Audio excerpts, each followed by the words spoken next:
পাওনা অর্থ নিয়ে পিএসজির সঙ্গে আপোস করতে রাজি নন গত দলবদল মৌসুমে ফ্রি ট্রান্সফারে রিয়াল মাদ্রিদে যোগ দেয়া তারকা ফুটবলার কিলিয়ান এমবাপ্পে।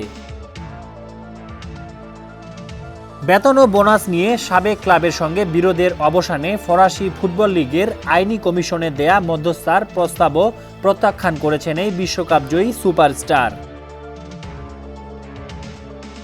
জটিলতা নিরসনে এমবাপ্পে কমিশনের সহযোগিতা চাওয়ার পর তাদের উপস্থিতিতে প্যারিসে পিএসজি কর্মকর্তাদের সঙ্গে বৈঠক করেন রিয়াল মাদ্রিদ ফরওয়ার্ডের প্রতিনিধিরা। এমবাপ্পের দাবি, পিএসজির কাছে 55 মিলিয়ন ইউরো পাওনা রয়েছে তার।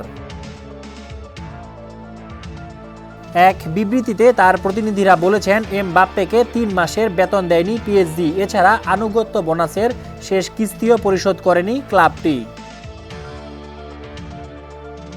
বিবৃতিতে বলা হয়েছে, কমিশন এ বিষয়ে পিএসজির সঙ্গে মধ্যস্থার প্রস্তাব দেয়, তবে মধ্যস্থতা করতে গেলেই পাওনা অর্থের পরিমাণ কমে যাবে, তাই এমবাপ্পের প্রতিনিধিদের পক্ষ থেকে নাকচ করে দেওয়া হয়েছে সেই সম্ভাবনাও। তবে পিএসজির দাবি, ক্লাবের কাছে এমবাপ্পের কোনো অর্থ পাওনা নেই। 2023-24 মৌসুমের শুরুতে তাকে যখন স্কোয়াড থেকে বাদ দেওয়া হয়, তখন পুনরায় স্কোয়াডে ফিরতে তিনি তার বোনাস ত্যাগ করেন।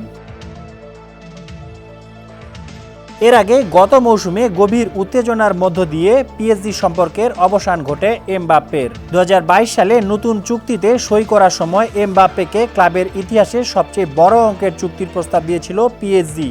কিন্তু লিওনেল মেসি, নেইমারদের মতো মহাতারকাদের ছেড়ে যাওয়ায় হতাশ হন এমবাপ্পে, যার মাধ্যমে ক্লাব তার প্রতিশ্রুতি পূরণ করেনি বলে অভিযোগ এমবাপ্পের। এরপর গত বছরের জুনে পিএসজিকে চমকে দিয়ে চুক্তির মেয়াদ না বাড়ানোর কথা বলেন এমবাপ্পে। সে সময় বিনামূল্যে ক্লাব ছাড়ার আশঙ্কায় তাকে দলবদলের বাজারে তোলার চেষ্টা করে পিএসজি, কিন্তু রিয়াল মাদ্রিদের সঙ্গে ব্যক্তিগত পর্যায়ে তার কথাবার্তা পাকা হয়ে যাওয়ায় অন্য কোনো ক্লাবের দিকে হাত বাড়ায়নি এই ফরাসি তারকা।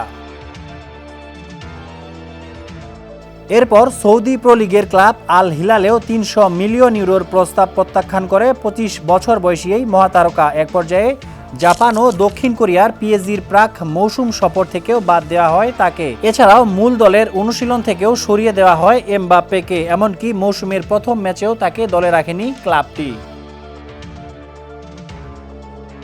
স্পোর্টস ডেস্ক, সমকাল।